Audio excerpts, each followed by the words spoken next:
So today we're talking about trust. This is a huge topic, so I'm going to narrow this down a little bit. I want to talk about trust when it comes to your everyday life, and I want to talk about trust when it comes to some falsities that I think come out in the technology world. And where technology meets your humanity is very interesting for me.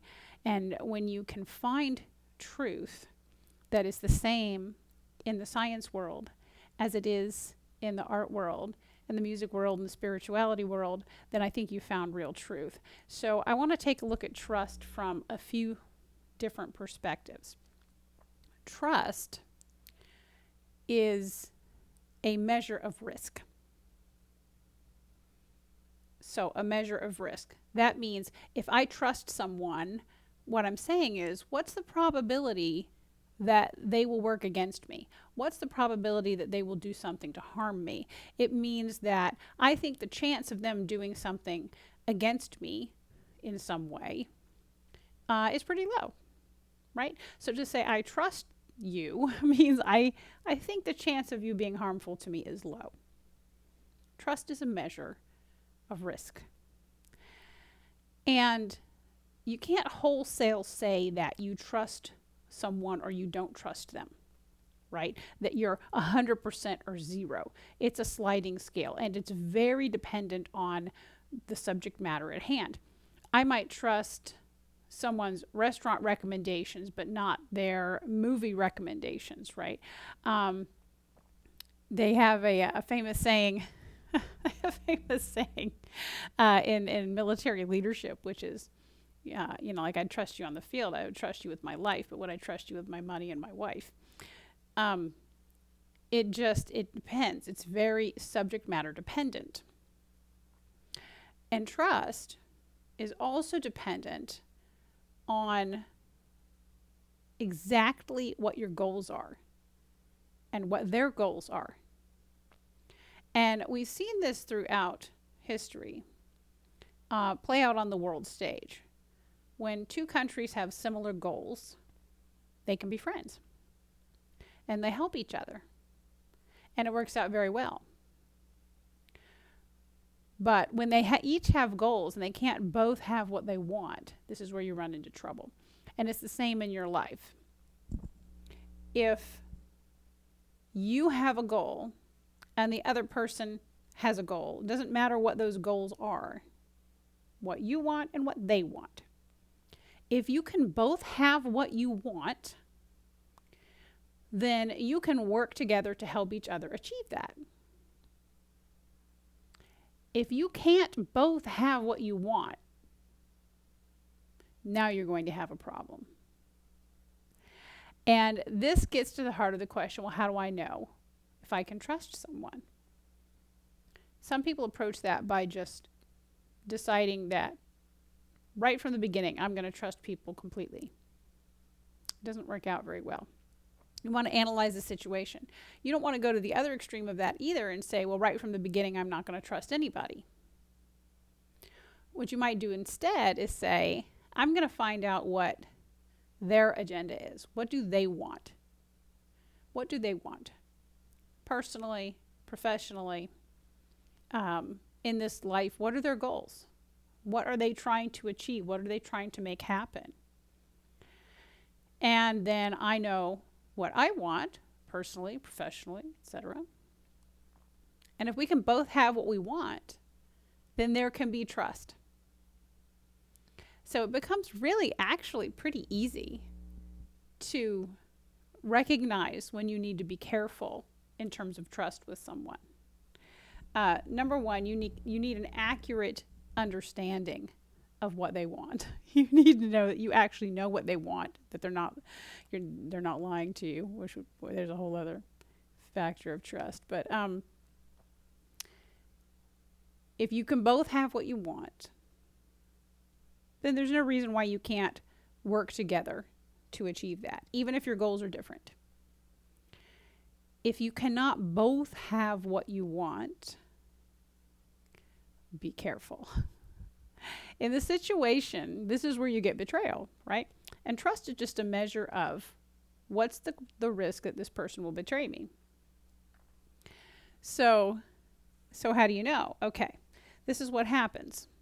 When you can't both have what you want, now you have to ask the question, which of the two of you has more power? And I don't care if this is person to person or between countries or between companies and organizations. It does not matter. So you take a look at the situation. Let's say I want you to do something and you don't want to do it. Who's got the power? You've got the power because you are the one who controls your own behavior. Let's take a look at another situation where we can't both have what we want. Let's say that we're both going after the same thing and there's only one of those things, right? We both want to be number one at the race. We both want to acquire the Mona Lisa, whatever it is. There is one thing and only one person is going to get it and both of us want it. Well, we can't both have what we want in that situation. Now, in those situations, who's got the power? That's going to be a little bit tougher to tell. But you want to figure out which one of the two people has an advantage. And this is really a lot of fun in analyzing situations for other people as well, and even in your business life. If you can't both have what you want, one of those people has more advantage, some kind of power, some kind of advantage. They either control the outcome better than you do in some way. So in that situation where two people cannot both have what they want, one of them has the power. The other will perpetrate the betrayal.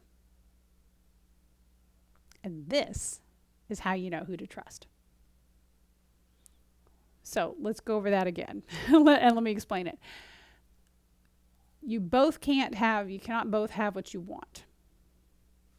One of you has an advantage or some kind of bigger power than the other. It may not be by much. But one of you has more power than the other.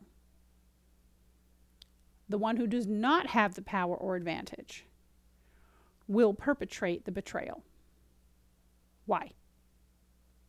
Because they are powerless. Because they don't have the power, they don't have the advantage, but they still want what they want.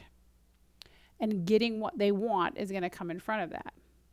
Now, they may attempt to perpetrate the betrayal gently, or they may not bother. They may perpetrate the betrayal in a rather nasty way.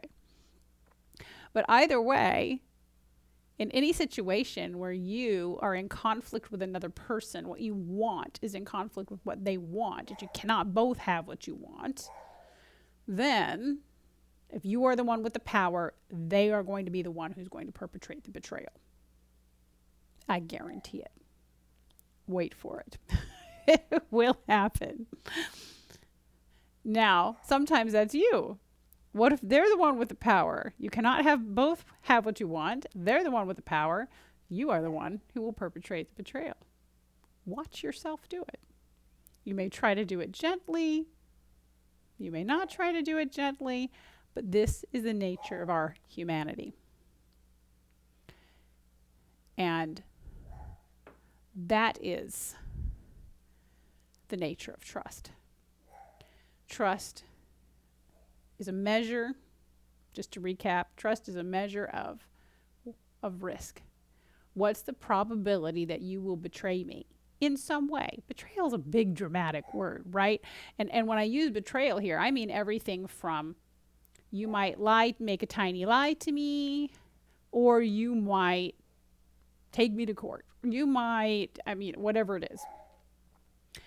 So betrayal can look like from fairly benign looking to absolute full drama, but that's always how it's going to play out. So trust is a measure of what's the risk that you will perpetrate a betrayal against me, and that's entirely contained in one question.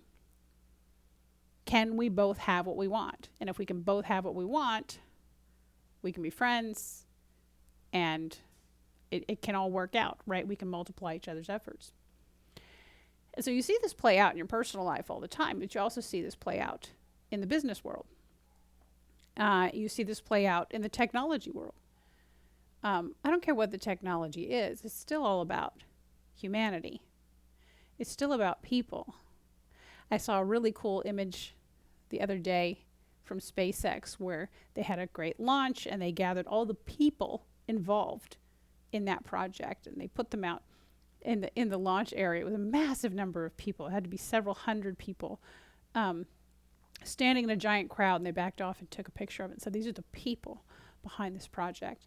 And well, there's an area where you need a lot of trust, right? I'm going to launch you into orbit. Do you trust that I built this rocket correctly? And you see this concept in the blockchain world. And in the blockchain world, they go, oh, blockchain is trustless. No, it's not. No, it's not. And I'll do a separate video on that. Blockchain is not trustless. It's not trustless. It's a level of trust unlike anything you have ever experienced, actually. But we'll talk about that separately. So think about this in terms of trust in your own life.